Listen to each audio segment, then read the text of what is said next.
Hello friend, आज की class में हम लोग सीखेंगे पार्शियल डेरिवेटिव, जिसका दूसरा नाम है पार्शियल डिफरेंशिएशन।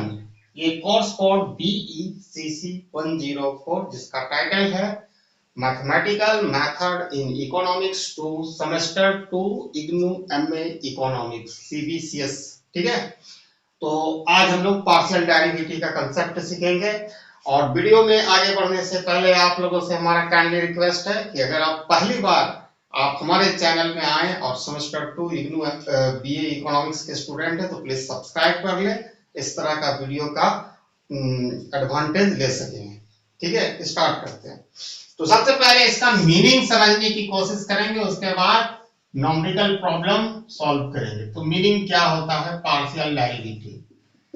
तो पार्शियल का मतलब ही होता है कि वन साइडेड, जैसे दो लोग झगड़ा किया, ठीक है, तो तीसरा आदमी को एज ए जज, ठीक है, जूरी जिसको जज कहते हैं या पंचायत के रूप में बुलाया गया, तो वो जो जज है वो एक आदमी का साइड का पूरा पक्ष ले लिया, वन साइडेड डिसीजन दिया, इसी को पार्शियल डिसीजन कहते हैं। उसी तरह हम लोग पार्शियल डेरिवेटिव मैथ्स में कहते हैं। सपोज करो z is the function of two variable x and y, और वेरी क्लियर यहां z दो इंडिपेंडेंट वेरिएबल है x एंड y, ठीक है, जैसे कि x एंड y आर क्या है, x and y are independent variable, जैसा कि पहले की क्लासेस में भी हम लोगों ने देखा, equal to independent variable, independent variable. यहां भी एक पक्षीय हम रेट ऑफ चेंज मापेंगे, जैसा कि फैसला किया कोई, ठीक है। और z is dependent variable, z is dependent variable, ठीक है। अब सपोज करो कि यहां पर पार्शियल डेरिवेटिव का मतलब यह है कि हम जो पहले की BECC में 102 में आपने पढ़ा था, जैसे सिंपल डेरिवेटिव लेते हैं, पार्शियल डेरिवेटिव गोली मारोगे, एक सिंपल डेरिवेटिव लेते हैं y is the function of fx। जब इसकी डेरिवेटिव लेते हैं dy बाय dx, तो इसको इस तरह लिखेंगे dfx बाय dx। तो ये क्या करता है, रेट ऑफ चेंज मापता है, ठीक है, रेट ऑफ चेंज मापता है। किसका मापता है भैया? Rate of change. It measure rate of change in y due to change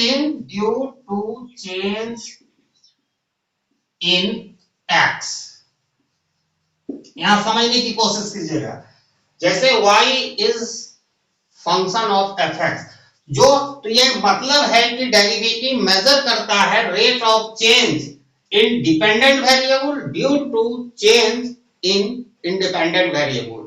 तो similar logic and procedure is also applied to partial derivative, ठीक है। और पार्शियल डेरिवेटिव का नोटेशन आपको समझना पड़ेगा, उसके बाद मैं आ रहा हूं। इसका नोटेशन डेल्टा से हम सूचित करते हैं इस तरह, delta z by delta x, इसको हम पढ़ेंगे partial derivative of z with respect to x। इसको दूसरा नोटेशन, जैसे z is suppose function of xy, ठीक है, इसको हम इस तरह भी लिख देंगे fx। तो fx का मीनिंग भी हुआ partial derivative of z with respect to x, या f1 पहला वेरिएबल आपका 1 है, तो ये तीनों नोटेशन आप यूज कर सकते हैं। सिमिलरली z के केस में भी वही partial derivative of z with respect to y fy f2, इस तरह हम नोटेशन कर सकते हैं। फिर हम कम बैक आते हैं कि पार्शियल डेरिवेटिव होता क्या है, तो वो हम समझने की कोशिश करेंगे, पहले थ्योरेटिकली फिर न्यूमेरिकल प्रॉब्लम हम सीखेंगे।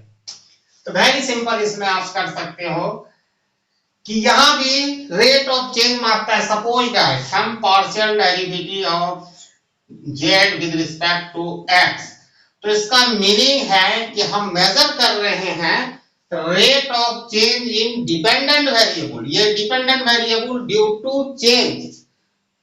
to change a single या one independent variable say x at the same time another variable y is held constant। तो यहाँ पर क्लियर हो गया कि partial derivative rate of change मापता है डिपेंडेंट वेरिएबल का, और एक इंडिपेंडेंट वेरिएबल में परिवर्तन किया जाता है और उसी समय दूसरे इंडिपेंडेंट वेरिएबल में को कांस्टेंट रखा जाता है, अनचेंज रखा जाता है। यहाँ पर एक पक्षीय ये फैसला देता है, मतलब वन साइडेड डिसीजन मेकिंग करता है अगर पार्शियल डेरिवेटिव ऑफ जेड हम एक्स लेंगे, ठीक है। बाकी सारा रूल रेगुलेशन जो हमने डेरिवेटिव ऑफ वन वेरिएबल में हम लोग सीखे थे वही लागू होगा। अब एक एग्जांपल लेते हैं पार्शियल डेरिवेटिव। यहां तक समझ में आया आप लोग को कि पार्शियल डेरिवेटिव क्या है? ये लिख दें, it measures the rate of change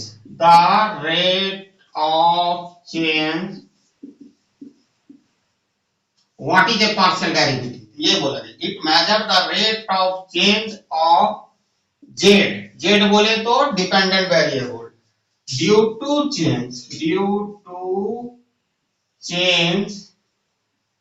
in variable x, variable, और वो चेंज बहुत ही छोटा भी हो सकता है, variable x and at the same time another variable y, यानी क्योंकि हमारा फंक्शन दो वेरिएबल इंडिपेंडेंट वेरिएबल पे, another variable y is held constant।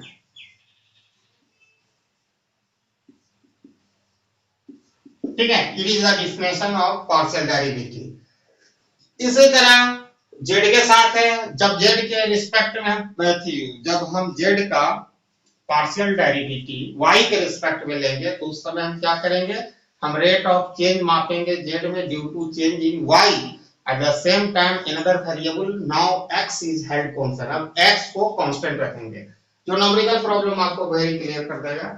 ठीक है, दो बातें इसमें सीखनी है, बाकी आपका जैसे आप रूल ऑफ डिफरेंशिएशन मैंने सिखाया है प्रीवियस वीडियो में फाउंडेशन क्लास में, बाकी सब वही अप्लाई होगा। तो एकदम सिंपल से शुरू करेंगे प्रॉब्लम। मीनिंग तो आपको समझ में आ गया, ये एक पक्षीय चेंज को बतलाता है डिपेंडेंट वेरिएबल में। ठीक है, ये बात हो गई। अब इसको suppose that z is the function of x y, ठीक है, तो x² + y²। डिफरेंशिएशन समझ में आया आप लोग को? कोई बोलता ही नहीं, बोलो। Yes sir. ठीक, अब यहाँ देखो इसका पार्शियल डेरिवेटिव लेना, एक फंक्शन है z जो टू इंडिपेंडेंट वेरिएबल जो देख सकते हैं, you can see here x and y, और ये हमारा फंक्शन है। अब इसका पार्शियल डेरिवेटिव लेना है, तो डेल z पार्शियल डेरिवेटिव, इसका दो पार्शियल डेरिवेटिव होगा, एक विद रिस्पेक्ट टू x और दूसरा विद रिस्पेक्ट टू y।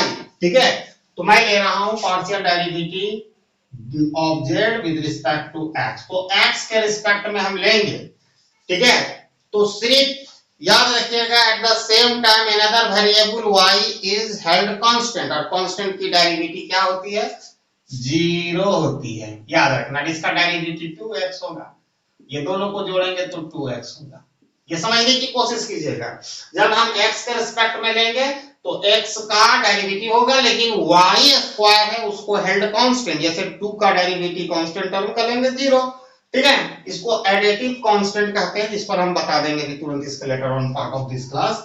और उसी तरह अगर हम पार्शियल डेरिवेटिव लेना चाहें y का, तो यहाँ x² है, उस x² जो x वेरिएबल है उसको तो कांस्टेंट ट्रीट करेंगे, तो कांस्टेंट टर्म का डेरिवेटिव ऑलवेज 0 होता है, और इसका हो जाएगा 2y का y² का 2y। अब ये दोनों को जोड़ेंगे तो 2y। ठीक है, ये पार्शियल डेरिवेटिव, इसी को नोटेशन हम f1 भी दे सकते थे, fx भी दे सकते थे। fx डिनोट करेगा partial derivative of z with respect to x, और उसी तरह f2 partial derivative of z with respect to y या fy, सेम चीज बताएगा। तो नोटेशन भी हम लोग सीख गए। अब एक अगला कंसेप्ट इसमें सीखना है जो मोर इंपॉर्टेंट है, कभी आप गड़बड़ाइएगा नहीं, और वो कंसेप्ट है एडिटिव कांस्टेंट और मल्टीप्लिकेटिव कांस्टेंट, इसको समझना बहुत जरूरी है, तब आप डायरेक्टली पार्शियल डेरिवेटिव बना सकोगे। तो दोनों चीज मैं लिखता हूं।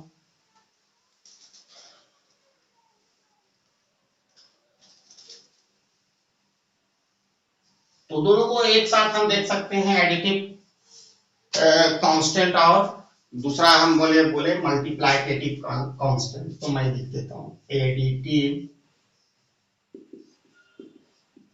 एंड मल्टीप्लिकेटिव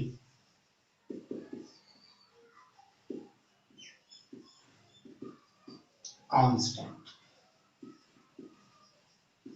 अब सपोज करो z is the function of two variable x and y, और अब इस तरह दिया गया है x square plus y square plus xy। ठीक है, तो देखो मल्टीप्लिकेटिव जो कांस्टेंट है उसकी डेरिवेटिव से पहले सीखना पड़ेगा एडिटिव कांस्टेंट की। ये एडिटिव कांस्टेंट क्या है?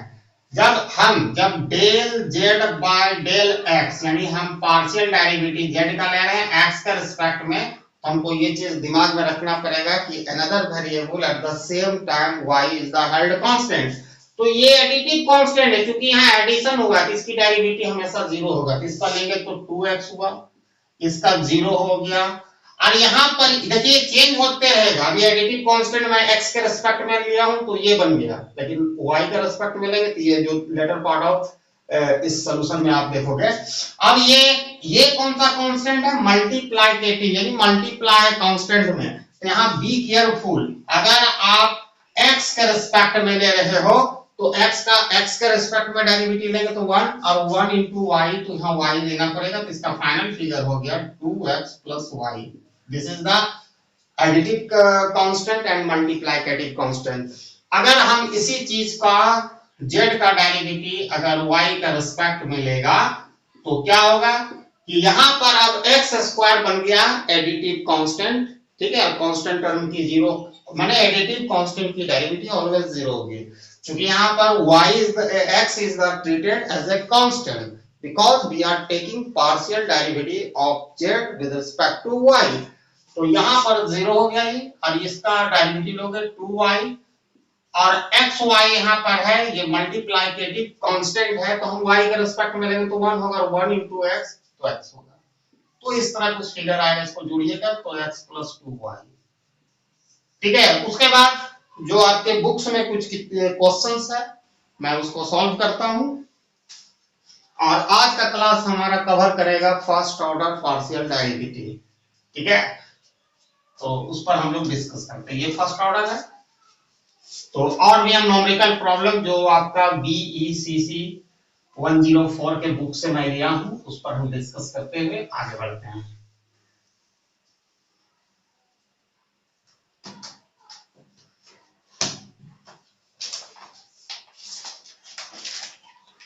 ठीक है, पहला क्वेश्चन आपका जो लिया गया है जैसे फर्स्ट एग्जांपल है, ये फर्स्ट ऑर्डर पार्शियल डेरिवेटिव। आप लोग समझ रहे हैं जी? Yes sir. डेरिवेटिव, ठीक है, फर्स्ट ऑर्डर है, तो यहां दिया गया है f is the function of x y equal to x cube y plus y to the power 4। ठीक है, अब इसकी डेरिवेटिव हमको लेनी है x और y के रिस्पेक्ट में। तो यहाँ पर आप बोलिएगा z नहीं आ रहा है, प्रॉब्लम होगी। कुछ नहीं, आपको लेट मान लेना है z अपने से। Let z equal to function of x y equal to x cube y plus y to the power 4। अब यहाँ del z by del x, पहला वेरिएबल x से हम ले रहे हैं, फर्स्ट वेरिएबल x है, इसको हम fx भी कर सकते हैं या f1 भी कर सकते हैं। ठीक है, अब इसका लेंगे तो क्या होगा, x के रिस्पेक्ट में देखो यहाँ पर एडिटिव मल्टीप्लिकेटिव कांस्टेंट है, तो y रहेगा ही, y रहेगा x के रिस्पेक्ट में जो तुम डेरिवेटिव लो तो 3x स्क्वायर, क्योंकि ये मल्टीप्लिकेटिव कांस्टेंट है वहां पर वो मल्टीप्लाई हो जाएगा और एडिटिव में वो 0 होगा, जैसे कि लेटर पार्ट ऑफ दिस सम में आप देखोगे। तो इसका होगा 3x² टाइम्स y। अब यहाँ पर आ गया एडिटिव कांस्टेंट, इसका डेरिवेटिव ऑलवेज 0 होता है क्योंकि हम y के रिस्पेक्ट में ले रहे हैं पार्शियल डेरिवेटिव, तो सॉरी x के रिस्पेक्ट में ले रहे हैं, तो y always treated as a constant. तो इसका आंसर हो गया 3x² y। अब हम पार्शियल डेरिवेटिव z का ले रहे हैं y का रिस्पेक्ट में, ठीक है। y का रिस्पेक्ट में हम ले रहे हैं, तो पहली बात है y का जब भी रिस्पेक्ट में लेंगे तो यहाँ eight the same time x is the held constant, उस हिसाब से यहाँ भी मल्टीप्लिकेटिव कांस्टेंट आ रहा है, तो x³ तो रहेगा, x³ एज इट इज रहेगा। y को y का रिस्पेक्ट में डेरिवेटिव लेंगे तो 1 से मल्टीप्लाई करेंगे तो सेम होगा, और फिर यहाँ पर y के रिस्पेक्ट में हम डेरिवेटिव लेंगे 4x⁴, ये आंसर हो गई, ठीक है। दूसरा एग्जांपल से लेते हैं,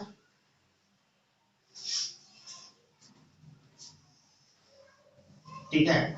अब दूसरा ये सम वाला एग्जांपल लिए, कुछ एक बड़ा सा एग्जांपल लेते हैं इसी का सम एंड डिफरेंस रूल में।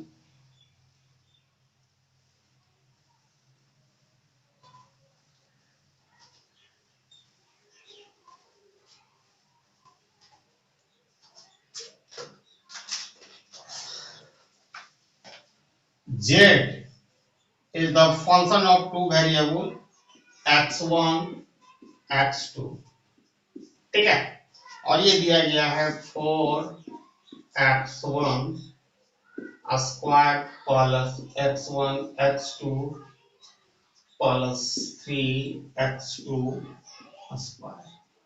अब ये दिया गया फंक्शन, अब इसका पार्शियल डेरिवेटिव लेना है, x1 और x2 दो वेरिएबल है, जब हम x1 के रिस्पेक्ट में लेंगे तो x2 को हम कांस्टेंट रखेंगे, और जब हम x2 के रिस्पेक्ट में इस फंक्शन का लेंगे डेरिवेटिव तो x1 को हेल्ड कांस्टेंट करेंगे। ये दिया है, तो del z by del x x1, तो x1 के रिस्पेक्ट में लेंगे तो यहाँ पर होगा 8x1, 4 2 जा 8 और 2 में 1 घट जाएगा तो 1 होगा। किसी भी वेरिएबल या नंबर का या संख्या का पावर, हिडन पावर 1 होता है। फिर यहाँ पर आगे मल्टीप्लिकेटिव कांस्टेंट, तो मल्टीप्लिकेटिव कांस्टेंट में है कि जो जिस वेरिएबल को हम हेल्ड कांस्टेंट रहे वो मल्टीप्लाई होके रहेगा। यहाँ x1 का हम लेंगे डेरिवेटिव, तो x1 को x1 के रिस्पेक्ट में तो 1 होगा, तो x2 यहाँ पर मल्टीप्लाई होगा, लेकिन यहाँ पर 3x2 यहाँ पर हो गया एडिटिव कांस्टेंट, और एडिटिव कांस्टेंट का हमेशा डेरिवेटिव 0 होता है। तो ये फिगर आपका आ गया 8x1 plus x2. Similarly, we can get partial derivative of z with respect to x2. तो x2 के रिस्पेक्ट में निकालेंगे तो ये एडिटिव कांस्टेंट हो गया कि eight the same time x1 is the held constant. We are measuring rate of change of dependent variable z due to change in x2. At the same time another variable x1 is the held constant. तो उस हिसाब से आप लोगे तो ये तो additive constant हो गया, इसकी डेरिवेटिव ऑलवेज 0। फिर यहाँ मल्टीप्लिकेटिव डेरिवेटिव है, तो जो मल्टीप्लिकेटिव डेरिवेटिव का यही रूल है कि जो फैक्टर के मतलब हेल्ड कांस्टेंट किए हैं वो मल्टीप्लाई होके रहेगा। यहाँ x2 के रिस्पेक्ट में लेंगे तो 1, तो x1, और यहाँ पर हो जाएगा 3 2 जा 6 x2। This is the partial derivative of z with respect to x2। तो हम लोगों ने दो न्यूमेरिकल प्रॉब्लम को सॉल्व किया। अब मैं आगे बढ़ रहा हूं, अब प्रोडक्ट्स रूल्स में हम जा रहे हैं, ठीक है। कुछ क्वेश्चंस लेंगे प्रोडक्ट रूल, और उसके बाद हम लोग क्वेश्चन रूल भी इस आज के क्लास में हम लोग सीखेंगे। तो अगर आप लोग को कंटिन्यू ये क्लास चाहिए प्रोडक्ट रूल, क्वेश्चन रूल, तो आप हमारे व्हाट्सएप नंबर पर संपर्क कर सकते हैं 7050523391। यहाँ पर आपको लाइव और रिकॉर्डेड लेक्चर मिलेगा, ठीक है, इंक्लूडिंग नोट्स, ठीक है। तो अगर आप इंटरेस्टेड हैं और BC BECC4 का स्टूडेंट है तो आप यहाँ पर हमारे यहाँ ज्वाइन कर सकते हैं। ये प्रत्येक दिन क्लासेस चलती हैं, ठीक है। तो इंटरेस्टेड है आप सिर्फ यहाँ पर व्हाट्सएप कीजिएगा, ठीक है। व्हाट्सएप, ये हमारा व्हाट्सएप नंबर है, ठीक है। अभी इसकी क्लास चल रही है, इसके बाद BECC 102 के चलेगी, उसके बाद और अदर पेपर के भी चलेंगे, ठीक है। अब फिर बैक टू हम लोग आते हैं product rule of first order partial derivative.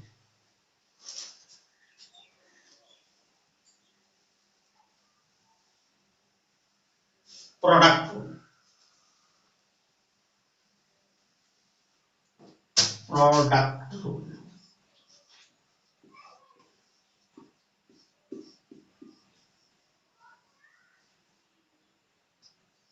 अब प्रोडक्ट रूल में क्या है, वही फंक्शन होगा भाई, derivative of first function times second function plus derivative of second function times first function. तो जैसा कि है, तो प्रोडक्ट रूल्स का हम क्वेश्चंस लेते हैं। Suppose z is function of w_v, ठीक है। यहाँ पर दो वेरिएबल इन्वॉल्व है, w और v, और ये दिया गया है w plus 4 3w plus 2v।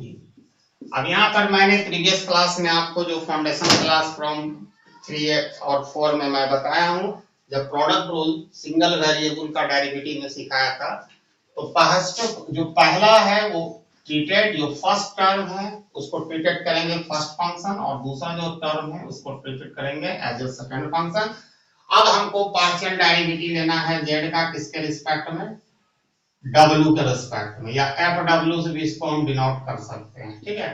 तो वेरी सिंपल। अब यहाँ पर ध्यान दीजिएगा, derivative of first function with respect to w, only w, तो w के रिस्पेक्ट में पहला फंक्शन का डेरिवेटिव लेंगे तो कितना होगा, ये कांस्टेंट 0 और ये 1 होगा, इनटू सेकंड फंक्शन, तो सेकंड फंक्शन आया कि चीज लिख देना 3w प्लस 2v, प्लस देना है। अब derivative of second function with respect to w के रिस्पेक्ट में लेंगे, यहाँ पर एडिटिव कांस्टेंट हो जाएगा, फिर तो 0 हो जाएगा, तो यहाँ पर क्या आएगा 3 होगा, टाइम्स फर्स्ट फंक्शन, तो फर्स्ट फंक्शन ये दिया गया है w प्लस 4, ठीक है। अब इसको हम सॉल्व करेंगे, 3w प्लस 2v, और यहां भी हम मल्टीप्लाई करेंगे, तो 3w 4 3 जा 12।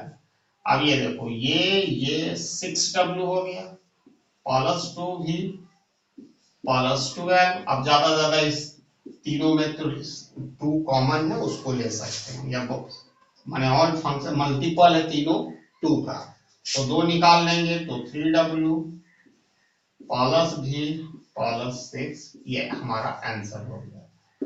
और एक क्वेश्चन और मैं लेता हूं क्वेश्चन रूल का, ठीक है। उसके बाद later part of this class में हम लोग काफी डिस्कस करेंगे, और भी बहुत सारे क्वेश्चन लेके पार्शियल डेरिवेटिव का फर्स्ट ऑर्डर।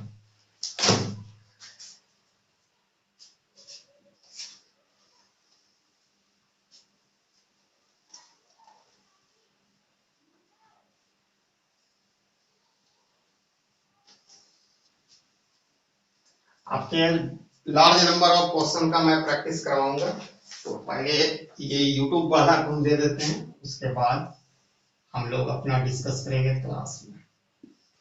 क्वेश्चन रूल, अब यहाँ है क्वेश्चन रूल, यानी डिवीजन के फॉर्म में फंक्शन मिलेगा 3w minus 2v by w square plus 3, ठीक है। इस तरह का हम लोगों को मिलेगा, तो इसको क्या करना है, the function in numerator is treated first function, the function is denominator is treated as a second function, ठीक है। पहली काम करनी है।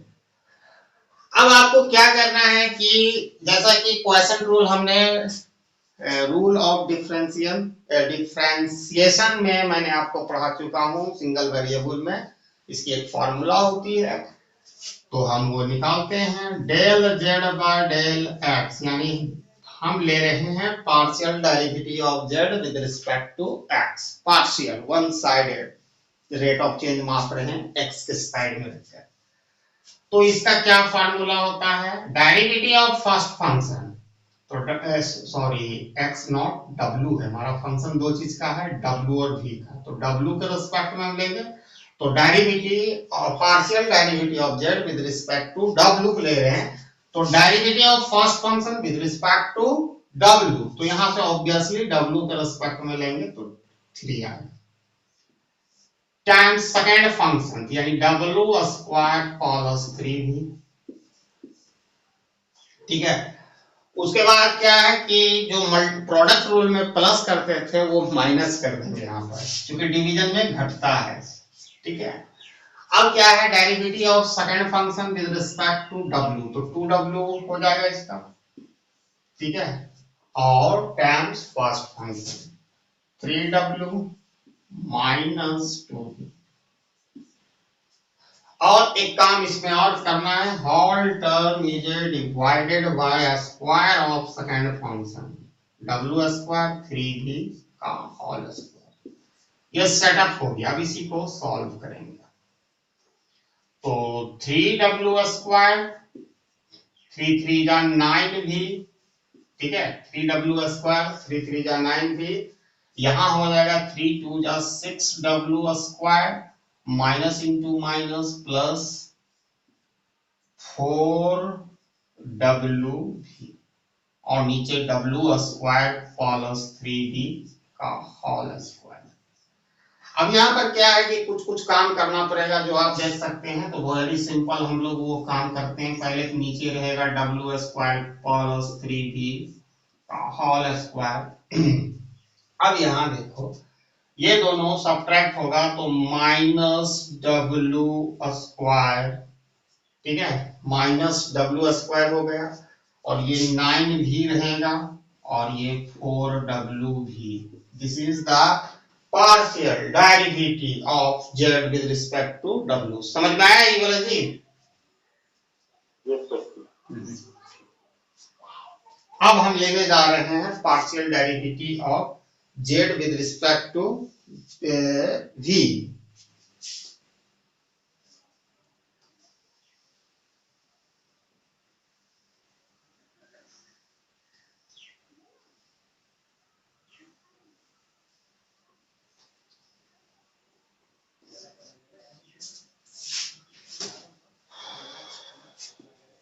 v के रिस्पेक्ट में हम लेंगे, तो very simple, derivative of first function with respect to v, तो इसका -2 होगा, ठीक है। जैसा कि हम लोग देख रहे हैं w is the head at the same time constant, ये तो पार्शियल डेरिवेटिव का रूल्स है, उसी को फॉलो करना है, into second function w square plus 3v, minus देना है क्योंकि ये क्वोशिएंट रूल में दिया गया, डिवीजन के फॉर्म में हमारा फंक्शन है। Derivative of second function with respect to v, तो ऑब्वियसली यहां से 3 आएगा, w square is the head constant, उसकी डेरिवेटिव 0 होगी, times first function 3w minus 2v by whole term are divided by square of second function, ये square कर देंगे इसके सेकंड फंक्शन। अब इसको सॉल्व करेंगे, w square plus 3v whole square, और ये करेंगे minus 2w square minus 6v। एक बार देख लेते हैं, minus 2w square plus into minus minus 2 3 जा 6v, और यहाँ हो जाएगा minus 9w minus into minus plus 3 2 जा 6v, minus into minus plus, अब ये हो गया। अब इसमें देखते हैं कुछ हो सकता है तो करेंगे काम।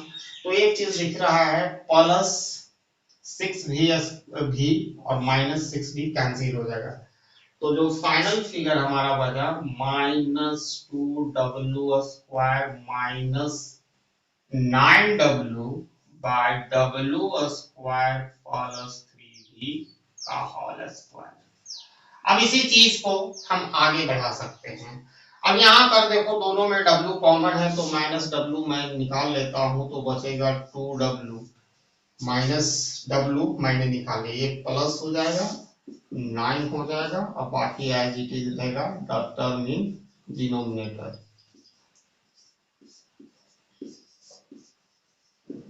ठीक है, तो मैंने यहाँ पर क्वेश्चन